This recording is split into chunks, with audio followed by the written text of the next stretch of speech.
Foundation Physiotherapy and Ballistic Sports presents Out of the Park with Barry Davis. Follow Ballistic on Twitter at ballistic_sports. This week, we talked to Michael Saunders about some of the absolute best players who have ever played the game of baseball and how he was lucky enough to play with a couple of them. He's got a bad rap around the game. I know that much. Again, a guy that still returns my text. We talk. And he is the most underappreciated and most misunderstood superstar in the game. And you know, working on Out of the Park, I'm a pretty lucky guy. I've worked with some of the absolute best in the business too. And I've also worked with this guy. Here's Barry Davis. You know, they've said a lot of really good things about me in the clubhouse. I'm a clubhouse guy. I'm a glue guy is what they called me. I hear whenever you're in the room, everybody feels better about themselves. No, actually, they call me the glue guy because when I'd go into the clubhouse, they actually would like to glue me to the wall and then glue my lips shut. Ouch, that's harsh. I know. Even for a Blue Jays locker room. This is true. So who does Michael Saunders want to talk about in this week's episode as he gets into real deep conversation about some of his former teammates? And let's face it, Tom, he's played with some really, really good ones, including Jose Bautista, who we heard off the top of the show. We may as well reveal it now. We were having people try to guess who he was talking about, but that was who he was talking about, Joey Bats. But Yep. Really great conversation with Michael Saunders this week. And once again, we invited a number of our OTP insiders who really had a great, intimate environment to chat with Michael Saunders. Yeah, and if you visit us at patreon.com/outofthepark, you can become one of those OTP insiders. And you know what? We've already got one in the can with Rob Ducey, but I know we've got some pretty exciting guests lined up coming up. People, hop on aboard this train. It's an amazing experience every week. Anybody listening to this, you're about to hear a wonderful interview about Saunders, some stuff that we had no idea about. And you know, we get into some crazy teammates that he's had, not just Joey Bats, but guys that are going to be for sure in the Hall of Fame. And you know what? This is every week on Out of the Park. Patreon.com/outofthepark. $3, $5 a month. Join us. It's a lot of fun. And we have a lot of new listeners and viewers to Out of the Park, because if you are listening, you can now watch us each and every week on our YouTube page, and that's NSR Media, Tom, or is it Out of the Park? I can't remember. Out of the Park podcast is the best thing to search for on YouTube. You YouTube is lots of fun with searches, and we still haven't quite fine-tuned it. But nice thing is, all you have to do is hit subscribe, and and we've got a lot of new subscribers to the YouTube page. Once you subscribe, that's great. Then you'll know when the new videos are coming each and every week. Okay, Tom, we will be hearing from Michael Saunders momentarily, but up next, the regular season has started. It hasn't gone all that well in certain areas for the Toronto Blue Jays. But I also want to talk about the fact they are going to be the only team in Major League Baseball that will not. I will explain next. There's Tom. I'm Barry. And this is Out of the Park.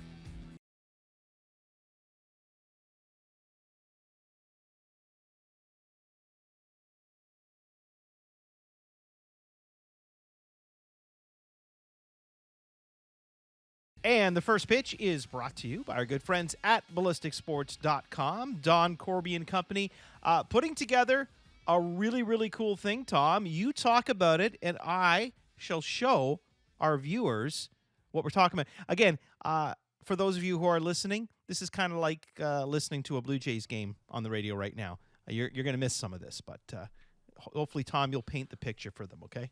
Absolutely. You know what? I'll try and multitask here. I'm going to pull a buck. So, for those of you that are on YouTube, you're going to see this lovely little board game. But for those of you that aren't, that are on SoundCloud or on iTunes, Ballistic Sports is the first interactive board game that is meant to complement your sports watching experience.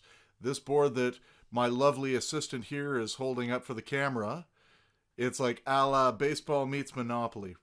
And you move around the board by guessing what's going to happen next in the play. It's something we all do as we're watching sports anyways. But now you can dominate your friends while you watch the Blue Jays try to dominate the competition. Are you a big Monopoly guy? No, I can't play it at my family. It's the one thing that raises my wife's temper. Wow. Yeah. Really? You've met her. Okay. She's like the nicest person in the world. Yeah. Unless she's playing Monopoly. Well, I'm going to suggest maybe some Zoom Monopoly with your lovely wife, Rob. We'll have to try that sometime. Well, you mentioned competition, and when we did this conversation last week, we were all excited about the Blue Jays getting off to this great start. They took 2 of 3 from the Yankees.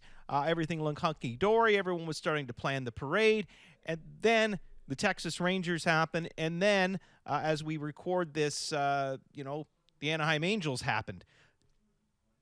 It is early. I'm going to say it. It is early. But there are a few concerns out there. Defense, to me, Tom, is the number one concern right now if you're the Blue Jays. Yeah, you see, this is where we differ. I think it's really? pitching. I think it's pitching. Yeah. The defense, what I take away, there is some slop. But we've got young players. We know there's going to be slop. Bichette, like, even the silly things, like Bichette last night, a grounder in the hole, he fielded it, there was runners on first and second, and he went to first rather than attempted to make the play at third. The runner had been held up because and that's something that an experienced shortstop's not going to mess up, right? Bichette made the play at first base, but the runners made it to second and third. He could have got the lead runner. He's had some drops. They all have. But they are young players, and it's so early in the season. They're building character right now. And I've also seen flashes of sheer brilliance up the middle from him and Semien, from Bichette and Semien. There's a lot of potential here, and I'd rather see the sloppy fielding at the beginning than the pitching that just can't even come close to hacking it. Well, think about it this way when it comes to the pitching, Tom. They're missing Nate Pearson, right? Mm-hmm. And they are also, who's also out of the rotation? Robbie Ray was out of the rotation. Mm-hmm. He should be back very soon. But the problem is you're missing 2/5 of your rotation and 2 really good parts of your rotation. Ryu has been Ryu, so he's been fine. He has. He's been fantastic, yep. I mean, TJ Zoik is not ready for that position right now. I would have liked to have seen Ryan Baracki maybe get a shot, but or Anthony Kay, who's right now stretching out with the taxi squad, so I wouldn't be surprised if he ended up pitching for the Blue Jays at some point soon in their rotation. But, okay, I mean, I hear what you're saying. See, I think I love Pearson. I love Pearson as a 3 or a 4 guy in the rotation. He's still young. He doesn't even have even a half of a major league season under his belt. So as much of the ceiling that's there, I don't want to have to count on him as one of those linchpins in the rotation. I don't think it's fair to him. No, and then, the ironic thing, and I don't know if it's ironic, but Alanis Morissette had a song called Ironic, and most of the things in that song were not ironic. You have Matt Shoemaker with the Minnesota Twins right now, off to a good start, and you got Tawan Walker pitching right now as well. Where the heck is he? But he had a good start, too. He's with the Mets. The Mets, yes. Yep. So these are 2 guys the Blue Jays could have potentially kept, right? But they didn't. So, we'll see what happens. I mean, there's still a number of unsigned players out there, too. Really surprising. I was reading that on Saturday, a list of players who are not playing right now in the major leagues. And there's some good names out there still. Yeah. You know what? Twitter's like Blue Jays Twitter, I find, has become a much angrier place this year. and we're just starting the season, but it's COVID, man. It's a microcosm of COVID. Everyone's in a crappy mood right now. It is, but so I just want to throw out there, even though I'm iffy on the starting pitching. We've talked about this for months now. And it could be part of their game plan. Like, everybody's going with sort of a patchwork starting rotation. That kind of seems to be the cool way to do it now. Because even if you get that starting 5, it's never going to be the 5 you end up with. Mm-hmm. But, as shaky as the second and third series have started out, I've seen so much that I like from this team. My overall takeaway, we're almost 2 weeks in, is still really overwhelmingly a lot. Oh, absolutely. Yeah. I've seen a lot of really cool stuff. Vladdy is just destroying. And for the guys that are hitting those bumps in the road, I'd rather hit those character building bumps right off the beginning of the season gives us a good script for a turnaround. You mentioned Vladdy, and I mentioned defense, and we mentioned angry Twitter, and perfect example this week. Vladdy had a couple of plays in Texas, I believe, where he was doing the long stretch, and I complimented him right here on this show the fact that his defense was really good at first base. I tweeted that he's had a few bad throws, but he needs to work on his stretch, meaning that he needs to make sure that he can do the stretch while keeping his foot on the bag. Yep. Something that Joe Siddall echoed on the broadcast. Well, I tweeted it, and I just got, not destroyed, but by the angry Twitter, like I'm too hard on him. How dare you say something so mean? And I'm thinking, I thought I was being pretty diplomatic about it, if you want the honest truth. Yeah, it just seems, and again, I'm trying to weigh in, but you know me, I like to keep my social media positive, and it just seems that every tweet I'm watching, because I'm following these tweets, and there's some great positive forces out there that are really, it's not about being positive. There are bad things that happen in a season, but it's that us or them mentality that I see in a lot of the media that, like, if you don't agree with me, what is wrong with you? And and even saying something good about someone like Vladdy's developing. Oh, well, that brings up something that irks someone. And man, we're going to be a much better world and a much better fandom if we can just ignore those people that'll always point out the faults. That is what the mute button and the block buttons are for, Sir Thomas. Now, as we speak, the Blue Jays were in a rain delay. I don't even know if they've started this game, but they were in a rain delay in Dunedin. And I looked at the crowd the first game, the home opener, quote-unquote home opener. And there were a lot of Angels fans there, too. And I think about the amount of people that are there and the amount of fans that are Blue Jay fans there. You can honestly say, Tom, that the Toronto Blue Jays will be the only team in baseball this year that will, assuming that they don't get to the Rogers Center, they're not going to have a home game this year. 162 road games. Because you can say, oh, yeah, there may be, a sputtering of Blue Jay fans in there. So they allow, 2,500 people? And maybe there's, 1,500, 2,000 Blue Jay fans there. They go on the road. Any road game, they're going to have at least 2,000 fans of their own there. So they're never going to know what that feels like to play in front of a packed Sky Dome, 50,000 fans there. All, you know what I mean? Some of these players have never played a game there yet. Yep. Because they didn't play last year there. Right? So some guys are like in year 2 of their career, and they haven't played in their home ballpark yet. I've said this before on this program. I'm going to say it again. Buffalo is going to be an amazing home ballpark for the Blue Jays. Look, nothing against Buffalo. Buffalo fans are going to do a great job. The ballpark's going to be amazing. But this is the Toronto Blue Jays. And their home ballpark is in Toronto in front of, which could be crowds of 30, 40, 50,000 people. They haven't had 50 in a while, but, we can get close to that. And because of COVID, because of the restrictions that are out there right now, the Blue Jays are going to be playing in Buffalo or in Dunedin.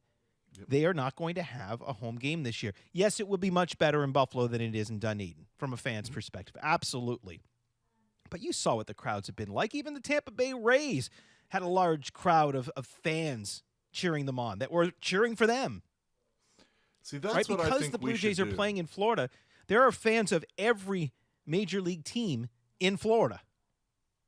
Well, every major league team that has spring training in Florida. The Angels don't, but there were still some fans. But when they play the Yankees, when they play the Phillies, if they play the Phillies at all this year, it's going to be a crowd that is more Yankee fans than it will be Blue Jay fans.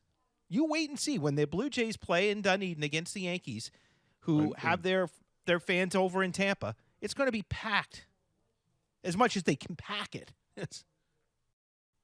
Major League Baseball can't even pack a team in Florida when their from Florida. Uh-huh. No, but Old joke. I think that the city of Buffalo has an opportunity to make this a really feel-good story, and I think that they will. And I think that the Blue Jays have an opportunity to make this a real feel-good story. You know, it's not about things being perfect, but here's an opportunity for us to overcome some diversity, right? We've had some bumps right out of the gate.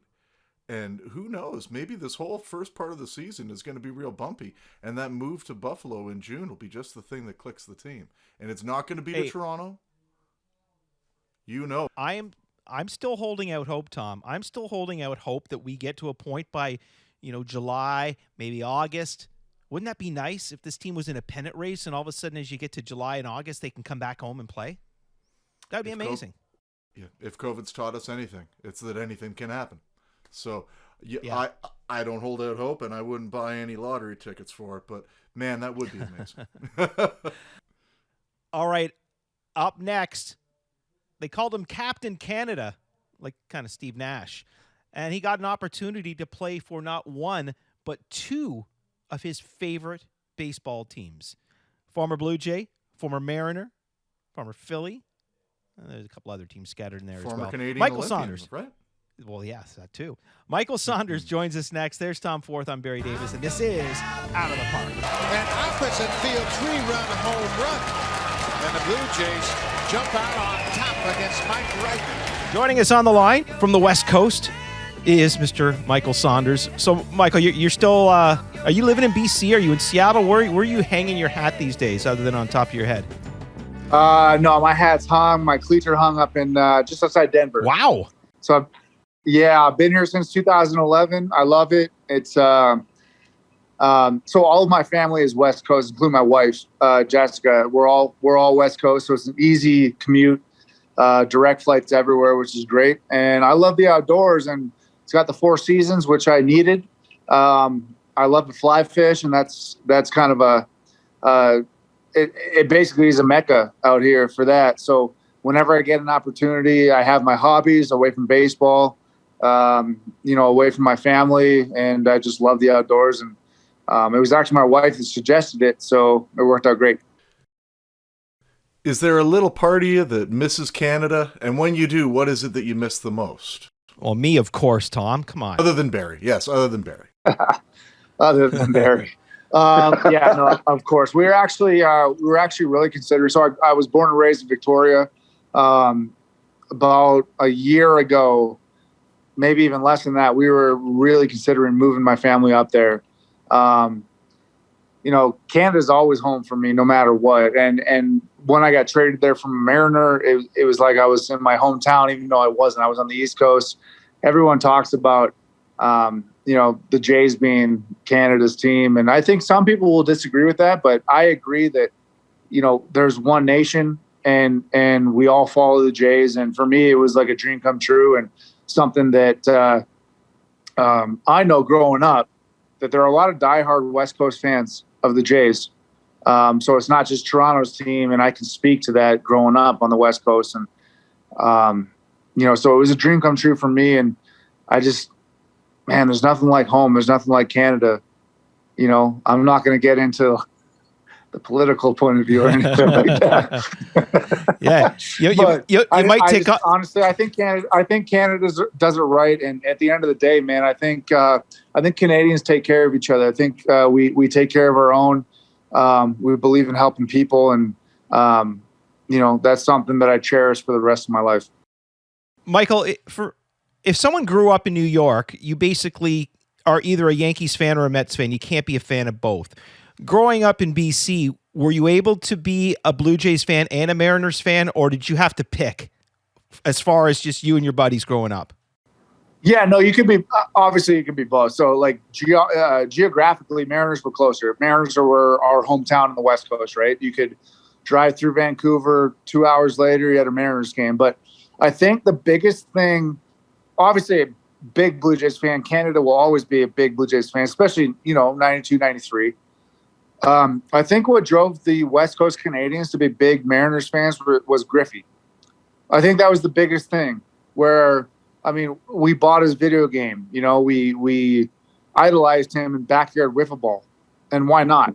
People from all over the world, let alone when he's in your backyard, right? So I think, and honestly, it's not just Griffey, but there was greats like Edgar, Jay Buhner, Dan Randy. Wilson, Randy, and, the list goes on, right? So I think being the West Coast Canadian in my era growing up, it was really the era of the Mariners that really drew you to that. Now, I don't know per se if that's the same. I know the Mariners have, they haven't made the playoffs in a long time. And speaking of me playing for them, it's just been that way. I don't know if it's the same way growing up on the West Coast now as it was in the 80s, 90s, and early 2000s. But when I was growing up, man, it was Griffey that really drew you to be a huge Mariners fan. And, just the geographical, where we were at, being able to drive over and watch a game. We can't drive to Toronto and watch a game. So that's, I think, the biggest thing that drove West Coast Canadians to be Mariners fans. It's funny you mentioned Ken Griffey Jr. If I'm not mistaken, you actually had the opportunity to play on a team with Ken Griffey Jr. for a year or two. What was that like? How was he as a teammate? So I got to play with him in 2009 and in 2010. And that's a very common question that I get just, from my buddies or from anyone that knows baseball and asks me about it. But I always say this, there are very few guys that you can remember for what they did on the back of their baseball cards, meaning their numbers, their statistics, the Hall of Fame, all that stuff. Griffey's obviously one of them, but in my opinion, he's a better teammate and person than he was player.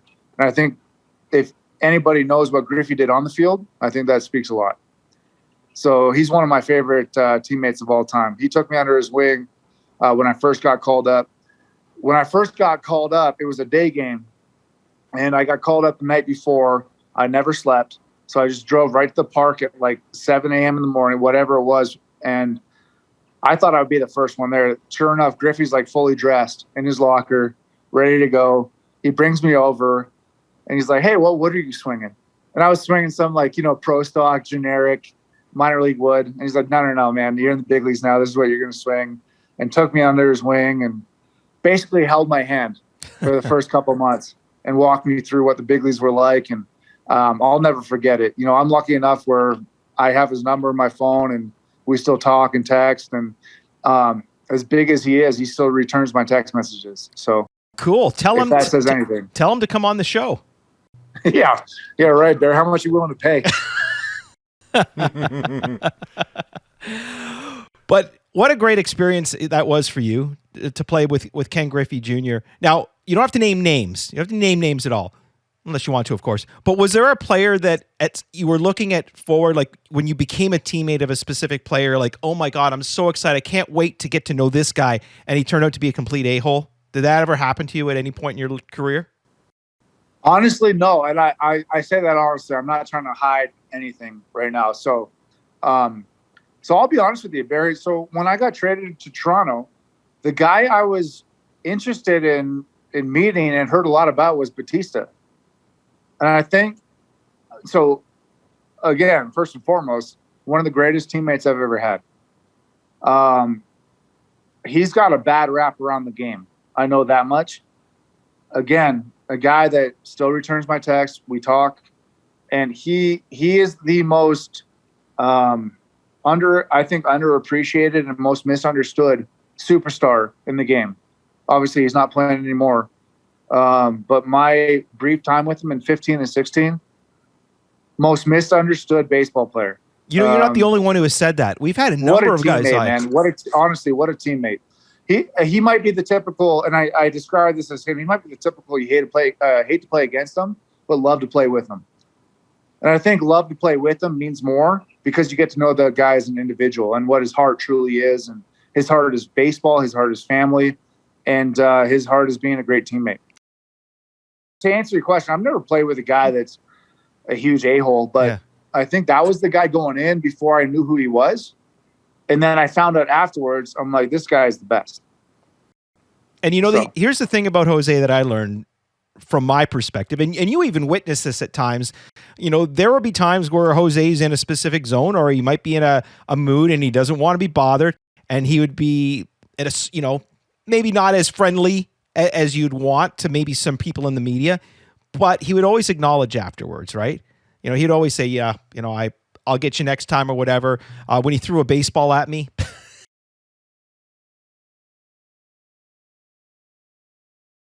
he apologized, although he claims it was an accident. But that's another story for another day. But yeah, I mean, he's a very misunderstood guy. Now, you know what though? Like at the end of the day, like he had, I'm sure he had his moments in the media, but he always treated you guys with respect. Absolutely. Like he said, "Hey man, my bad. I got you later." Yeah. What people don't realize is they always say, "Oh, well, let me put myself in your shoes." They don't know. Yeah. They will never know what it feels like to be Jose Bautista in Toronto, ever. So, and if he has a bad game and he's pissed off, it's because he wants to be better. Have you ever? He strives for perfection. That guy strived to be a Hall of Famer, and what people don't realize is where he came from, how much he struggled when he first got there. And everyone, again, I know a lot of people will watch and hear me out and say, "Oh, Jose Bautista really struggling," coming from where he came from, getting his first call up, his first action with Pittsburgh, the adversity he endured, but not letting him. I mean, he got kicked in the teeth, right? He got bent down. He was on one knee. We said, "I got to make a change. I got to do something." Again, in our profession, it's not easy to make. We have to make changes, but as a baseball player, facing adversity when you've never felt it before, when you've been the all-star of your high school team, the all-star of your college team or junior college team, soared through the minor leagues, all of a sudden your first adversity is when you get to the big leagues and realizing that you need to make a change. He went from a guy that was forgotten to he'll be on the Hall of Fame ballot, in a couple of years. So, I mean, he's done a lot. He's proudful, one of the best teammates I've ever had. And I mean, yeah, Barry, he's throwing a baseball at you, but I guarantee you he took your interview afterwards, right? Oh yeah. Oh yeah.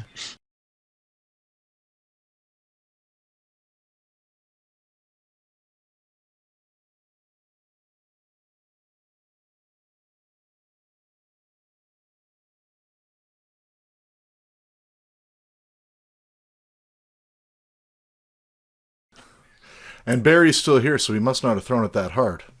And we saw him on the mound. You can throw him in there. Exactly. Saw him throwing out people in right field. I love you bring up the Bautista story because I was, really into it at the time, that the whole Jays run, and really followed his career very closely. And, he did have a lot of adversity, not even just making it to the majors and being able to stay and find success, but then once he got there, I remember loud and clear the barking in the media about PEDs, and, it was a question hanging over everybody. And so he had a lot of hurdles, and I think it brings up a neat, sort of difference with the first player that we were talking about, with Ken Griffey Jr., who kind of walked into the game anointed, and, when he performed well, he probably didn't have to. But looking at, two very different players coming from different places, but both finding that sustained, unbelievable level of success. As a teammate, are there similarities between, is there something inherent in a player that makes them be able to get through whatever they need to perform like that? Yeah, well, I'd say the generic player, and I think Griffey is beyond the generic player. I think Griffey, I don't want to say everything came easy. I will never say that, because the work ethic and the amount of work he put in pre, post, during the game, he was so blessed though. Like, this was a one in a generational player. And again, I don't mean that as in like this guy just woke up and played baseball and had a big smile on his face. The amount of work he put in, away from the camera is surmountable. That being said, a guy like Griffey, I mean, ask a guy like Griffey what his experience of failure is. I don't know if he's ever had it, on the field. Mm-hmm. I'm not speaking for personal life or anything like that. I'm just saying on the field, his failure almost is like an 0 for 10, right? Like 2 games. The very special players, but that's what makes them special, is a mindset that there's no such thing as a slump, because they're so confident in themselves.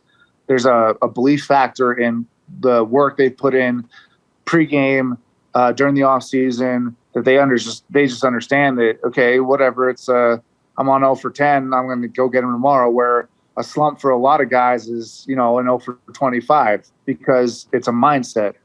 And then obviously Bautista, it's like where he came from, as we were speaking earlier, from Pittsburgh. And you can see, I think Griffey had the same swing his entire career, right? Mm-hmm. Pretty short. Yeah. Then there's Bautista. He says, this ain't working for me. I got to make a change. Toronto believed in him, brought him over. I mean, and for him to do that and make a change mid, career in the major leagues, you can see it. Go look at his mechanics, completely different. Mm-hmm. But he said, I need to make a change. And for an elite athlete it's not necessarily admitting defeat, but understanding that what's working is not working. So I need to make a change. I think that's the biggest thing, is an inner self-value that you need to change. Whether it's mechanical, mental, whatever it may be. So I think there's a big difference. Obviously there's a big difference on the back of the baseball card, but again, with no disrespect, Jose is going to be on the Hall of Fame ballot. But I think there was numerous different journeys, but what I see in the guys that do that is the work behind the scenes, is you're able to be humble to the point where if it's not working, can't get your pride in the way. Yeah. And understand that the game's ever evolving and you need to evolve with it. And that's the biggest thing. And for a guy that's hit almost 400 homers? I would say he's pretty damn close. Give or take, right? Yeah. Like he's an all-time great. His jersey is going to be retired in the I call it the Sky Dome. I'll forever call it the Sky Dome, not the Rogers. You're not alone. His jersey will be there. I know, right? Growing up, yeah, his jersey will be there. But people don't understand the journey why he got there in the first place.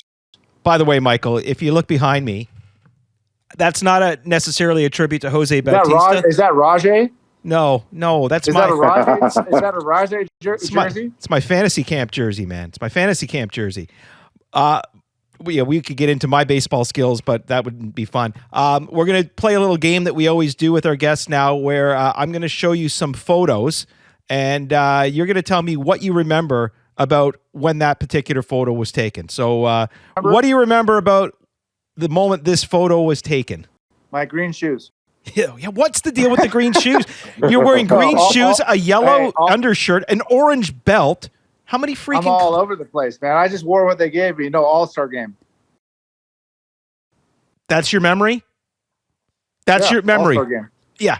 Tell me about that. I was only there at Barry. I was only there once. Let me enjoy it. Is that what you're doing right now? You're just soaking it in? But Dude, I can't soak it in anymore. How amazing was that, though, that you go there and you've got these 4 guys with you? And, you can't even describe the year that what must have been. I mean, because you could have had 4 or 5 others there as well that same year. 100%. And the biggest thing for me is God, I still look back and I feel like it was an incomplete year. I really do. Pitching got the best of us in the playoffs, but man, what a team. What a team we had, honestly. A lot of fun. And the best part about 16 was we were all brothers. And I really mean that, where it didn't matter if it was your first year. It was a very veteran team. It didn't matter if it was your first year or you're going on 10 years. The best part about it was we were family and nobody was safe. Nobody was safe, as in everybody called each other out jokingly, but that, I think that's what made us great. And what people don't realize, when you get a locker room with Cy Youngs, MVPs, Silver Sluggers, All-Stars, when you get that a bunch of those accolades, what people don't realize is it usually segregates a locker room. Whereas the leaders in our locker room, i.e. the Jose's and everybody else, we came together. And the best part about it from the Jose's to the Devin Travises, the rookies, like nobody was safe. We all gave each other crap, but we had fun doing it, and we all had a laugh after it.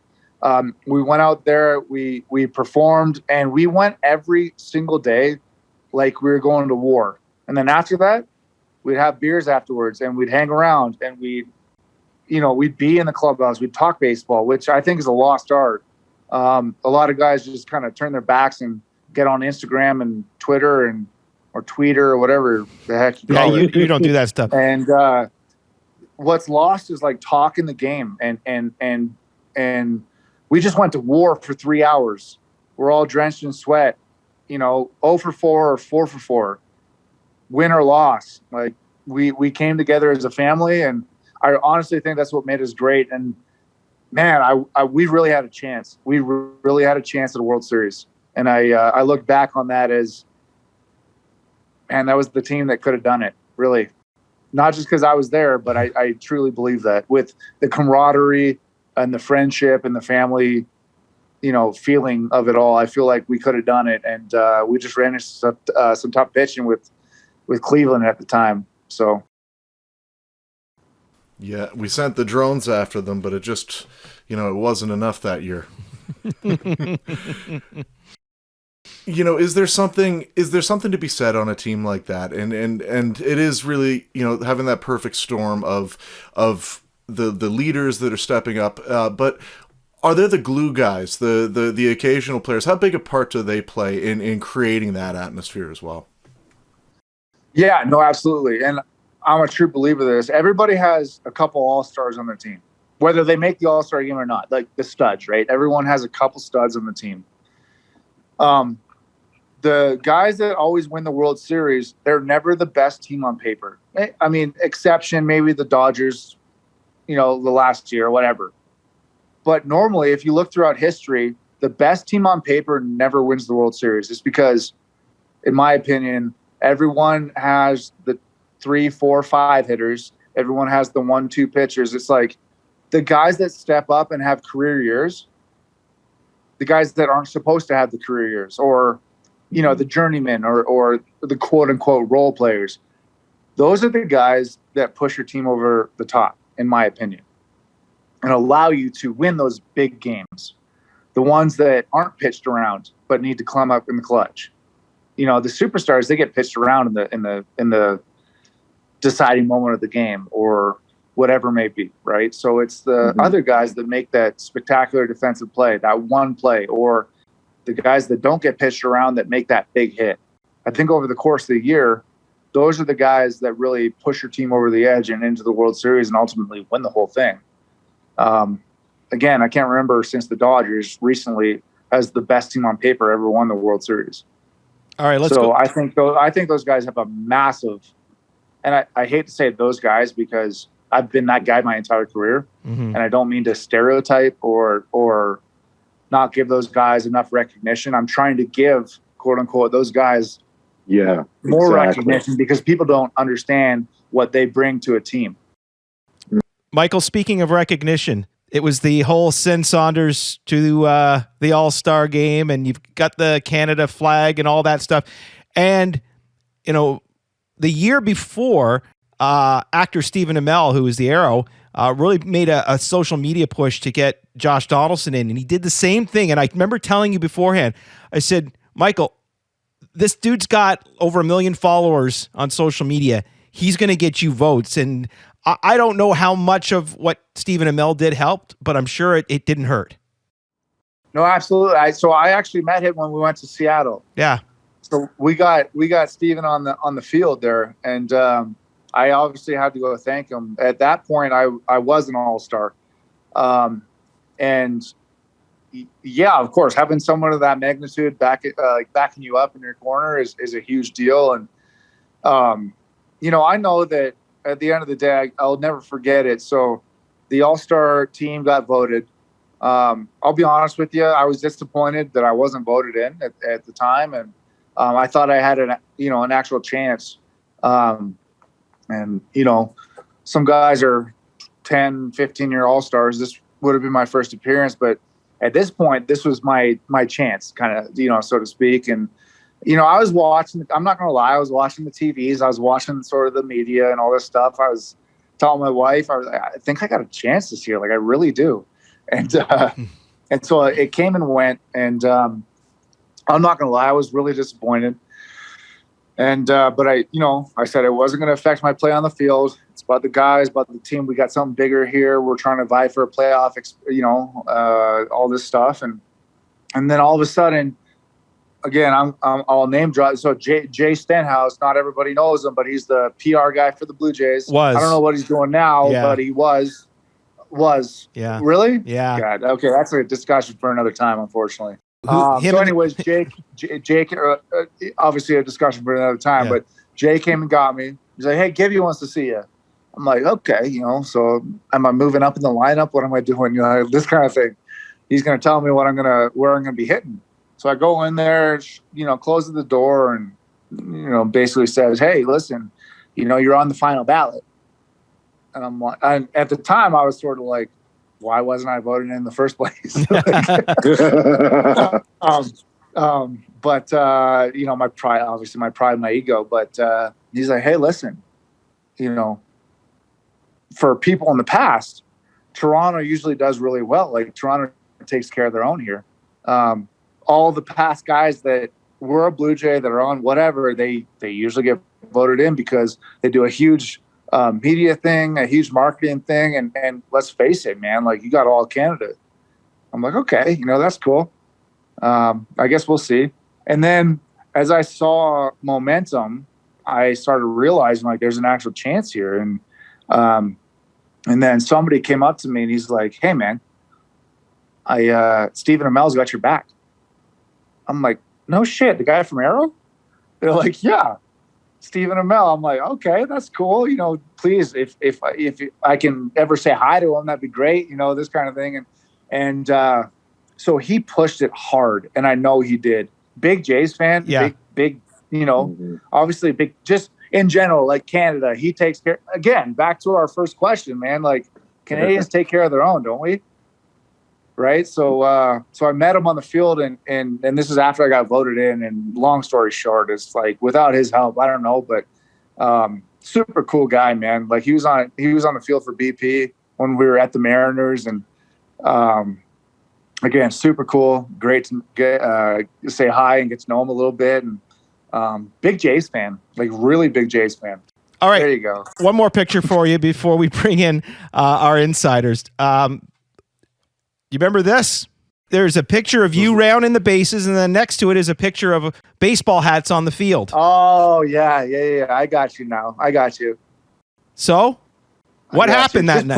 Pull up your interview, man. That's exactly what I was feeling. But how cool. I mean, I'd forgotten that you had the big home run game where the fans were throwing the hats on the field. I remember they did that for Edwin, I think, the year before. He hit 3 home runs at Rogers, Skydome, and all the fans threw the hats on the field. I know JD did it at I love how you're calling it Skydome. Yeah, nice. For you, man. I know JD did it at Skydome, too. Yeah, honestly, like, I won't lie. I wish I could have done it at Skydome. Yeah. I really do. But, I mean, doing that anywhere is pretty special. But, no, like, honestly, and I mean, you can go back and look at our interview, and it was genuine. I playing against a division rival, and we were both vying for that last spot. Like, it was more so a big win.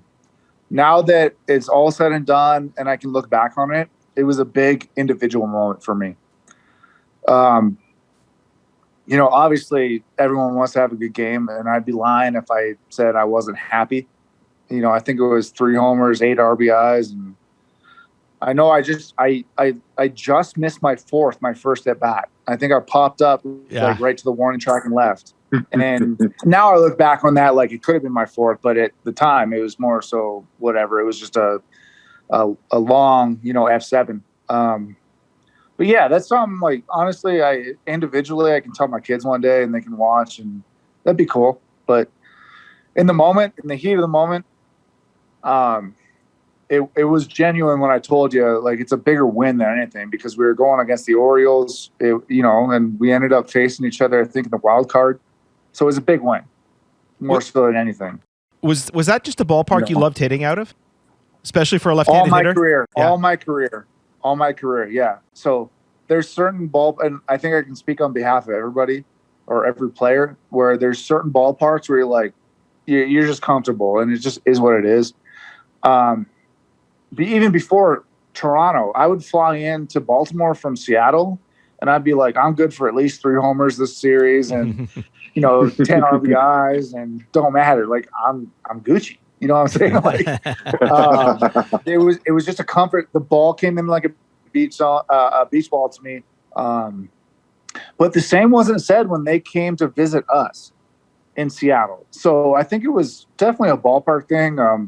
Could have been, I don't know, could have been a pitcher. I have no idea, but there was a comfort zone when I landed and again, I don't know if anyone understands what I'm talking about, but landing even to the bus ride to the hotel, sleeping in that hotel where I knew I was gonna be, to waking up, drinking my coffee, knowing I was like, dude, I'm good for at least 3 hits today.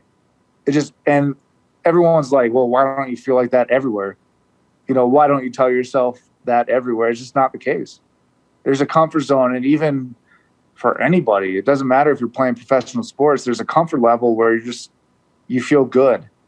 Baltimore and Camden Yards was one of those places for me. All right, Michael, we're going to invite our insiders in. They're going to join us and ask some questions. And I think you probably will recognize some of them, because you've probably met some of them along your way in Toronto, starting with these 2 wonderful folks. This is our first married couple. John and Sue are going to join us. And John and Sue, say hello to Michael. Hi, Michael. How are you? Hi, Michael. I'm good. John, Sue, how are you guys? Fine. We missed you at of course, there was no Baseball Canada for the past couple of years, and that's where we sort of caught up with you. Remember? I'm very hopeful I'll see you next year. Oh, I hope. God. Do I remember? I saw you every year for like the last 13 years. Okay, so the biggest baseball fans of all time. How can you forget Sue, especially after I love these guys. After a couple of glasses of Prosecco, right? Right? Exactly. With that open bar. All right. Do either of you guys have a question for Michael? Go ahead. Oh, Michael, I was just wondering how you got on with John Gibbons. Hopefully better than our last guest. Hopefully. Yeah, Jason Fraser did not get along with Gibby at all, and he made it very clear. Oh, really? Yeah. I love Gibby. Oh, good. I loved Gibby. I mean, I've never played for more of a player's manager than Gibby. Okay. I know he said it, and he didn't want to go through a rebuild. This was a couple of years ago, I believe. I think Gibby's a really, really good manager for an older team, because I think he just gets the game. I think he understands the players. He lets us play. Honestly, when things need to be said, and you can go and look it up. He's so relaxed. But there was a moment in New York when Donaldson broke a bat in the dugout, and he was not scared to call out the best player on the team, the all-star, the face of the franchise at the time, the MVP. And that's why I have a lot of respect for him, because a lot of people would let that pass. But I think in order to be the captain of the ship, you have to be willing to call out anybody. And he was able to do that. And at the same time, he was able to let us be ourselves. And Right. I never had any problems with Gibby, other than he would pinch hit for me against lefties. Thank you, Michael. But I love Gibby. He's a fantastic person, fantastic manager. Good. John, did you have something? Yeah, Michael, when I was looking at your career path through the minors, there were a number of teams you played for. I don't know how many, I didn't count them. But 2 questions with that. Did you keep a jersey from every team? And secondly, who was the player in the minors that you thought was really special? Okay, so the only jersey I ever kept was a breast cancer awareness jersey for my AA team in West Tennessee. And And for people who don't know, I lost my mom to breast cancer. So that was the one, and she was still around. It was in 2008. She passed away in 2011. So that was the one I kept. And the reason why I didn't keep every one was the special jerseys were, fans could bid on them. And the player would sign them, and it was a deal to, get some money for the organization or whatever. And I told West Tennessee, the Diamond Jacks at the time, West Tennessee, I said, I don't care. I don't give a crap of what they bid. I will outbid them. I want my jersey. It's going to go to my mom. And Nice. So that's the only jersey I ever took. Otherwise, I gave them all away. And the one that to answer your second part of your question, Adam Jones was the guy that I said, holy, this guy could be special. And he went on and did what he did. And he was part of the Eric Bedard trade from Baltimore to Seattle. But he was a year in front of me. But I always followed him. We played the same position. He took me under his wing. We're good friends to this day. But he was the guy that I thought could be really special. Fiona, say hello to Michael. Hi, Michael. Nice to meet you. Hey, Fiona. Pleasure to meet you, too. How are you? I'm fine, thank you. So you got to play for Toronto and you got to play for Seattle, but how does that compare to playing for Team Canada? See, I told you they asked better questions than me. Yeah. I mean, weird, of course. So I've said this all my life, Fiona, that there's nothing like putting your country on the front of your jersey. The amount of pride, and so I don't mean that as in, like, I'm not proud to play for Toronto or play for Seattle. I'm not proud to play for my family or myself. But when you put on Canada's jersey, there's something different. There really is. And you know what? It's no longer like if you go over 4, over 5, but you win the game, it just does not matter. Like, it's what matters is your country moving forward. And I've never been more proud to represent my country, whether it's the WBC, whether it's the World Cup or qualifiers or whatever it may be.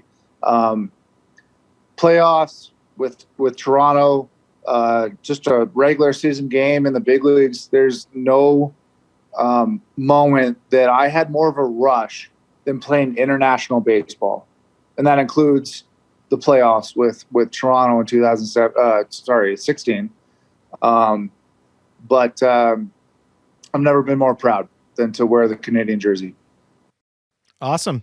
Fiona, great question. Again, everybody asks better questions than I do.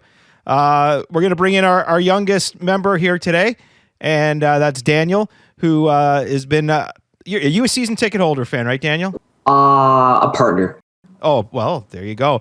So he's been to a million games. Look at games that background. I know. Yeah, so I was actually I helped you get into the All-Star game, so you can thank me for that. My guy. All right. So, how are you? I'm great, Daniel. How you doing, man? I'm good. Thanks for asking. So, I was wondering, what was your favorite thing to do when you lived in when you were with Toronto? Like, what was your favorite thing to do in Toronto? So, honestly, man, so living in Toronto, concrete jungle. It's not New York, but it's what I love most, honestly. I live next to a park that was right on the river right there. And I loved taking my kids to the park and kicking a soccer ball around. Oh, that's nice. That was my favorite thing to do. And then, so they weren't there because my kids went back in school. So they weren't there for the last, I want to say, a month and a half, 2 months of the season.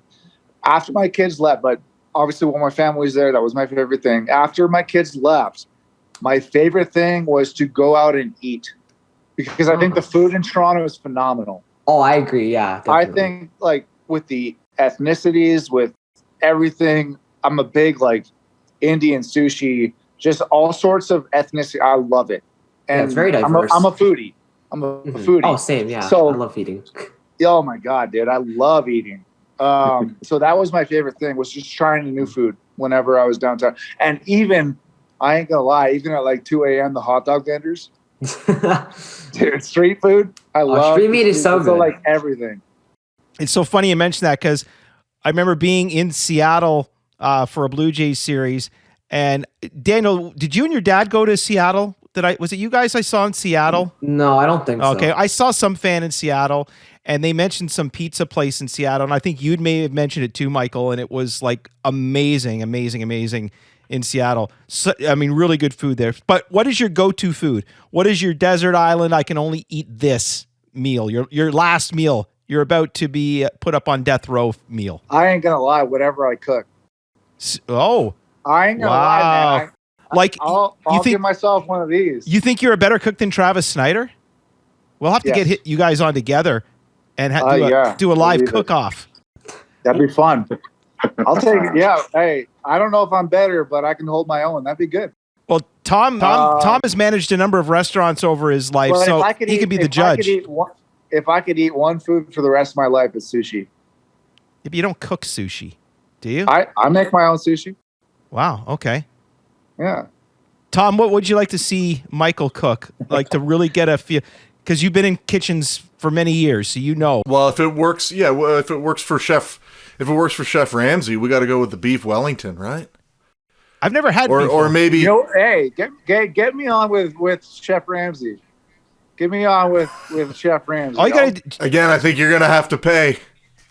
Yeah. He can yell at me and call me a mother effer.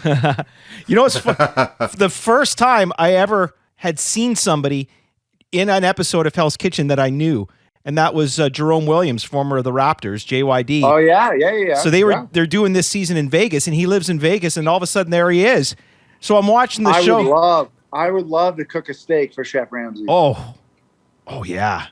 Yeah, but you gotta be perfect. Like it's gotta be absolutely perfect. Man. I'm confident, man. All right. Do you have a smoker? Are you a smoker guy?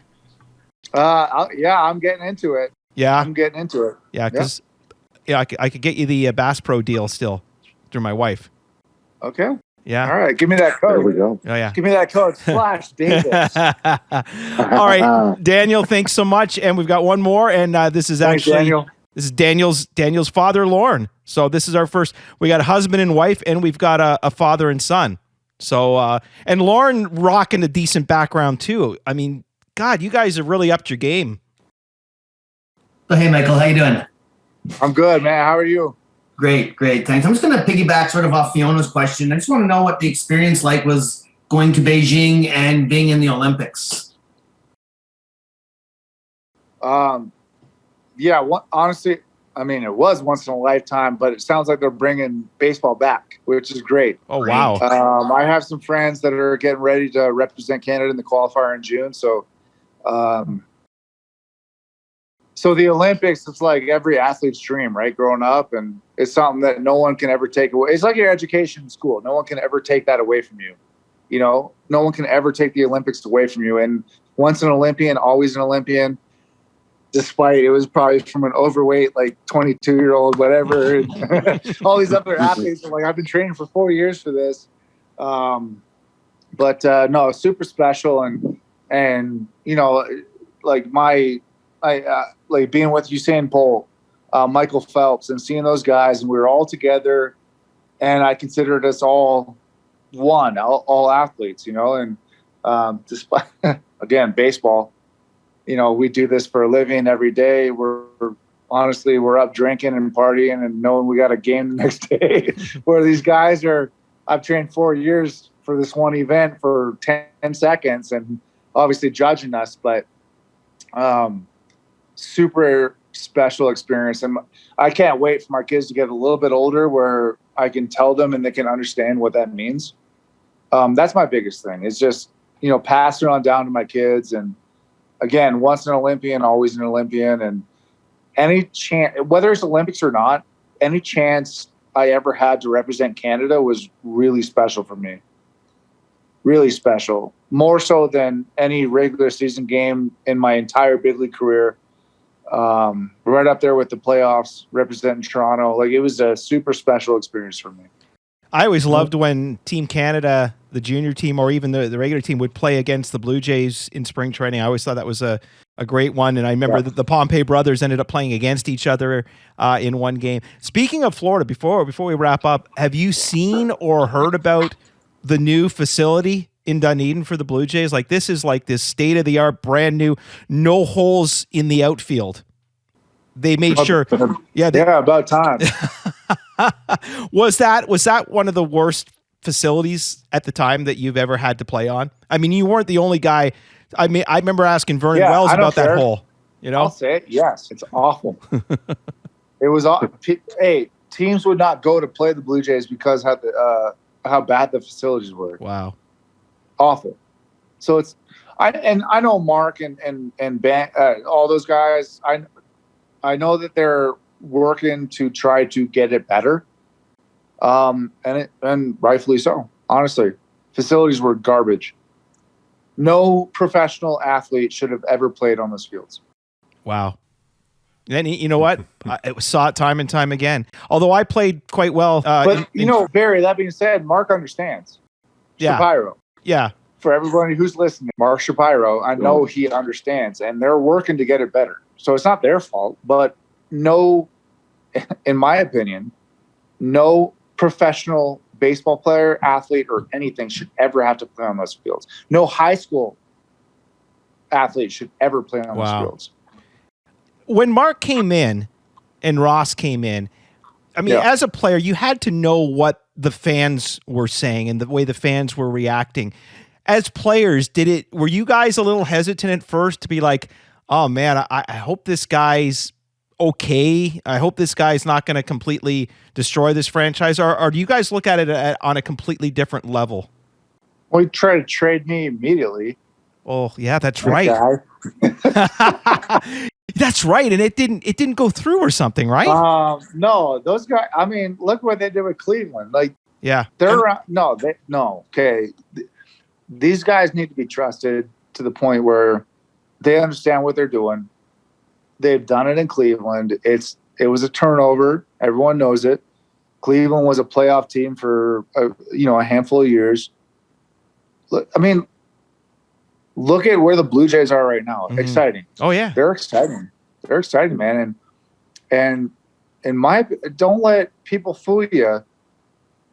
The Blue Jays, I think, have the most money in baseball. Blue Jays, I think, have the most money in baseball. Well, Rogers does. Now that they're not paying my salary. Who owns the Blue Jays? Rogers. There you go. Yeah. It's pretty hard times, though. I mean, Rogers does not have to pay money to anybody for TV rights. Every other team has to pay their local whatever for TV. Rogers owns the Blue Jays. They own the TV rights. They own everything. Rogers has money. The Blue Jays have money. Tom, you were going to say something? I was going to say, and they look at what they did. They went out and got George Springer. Good for them, dude. George Springer does not come around every other offseason. That was a huge sign for them. Mixed in with their young talent, watch out for the Blue Jays. They're going to be good. There is Michael Saunders. What a great opportunity it was, again, for our Out of the Park insiders to join in and ask questions. Once again, they come up with the good questions, Tom. Yeah, our game has to rise immensely to keep up with them.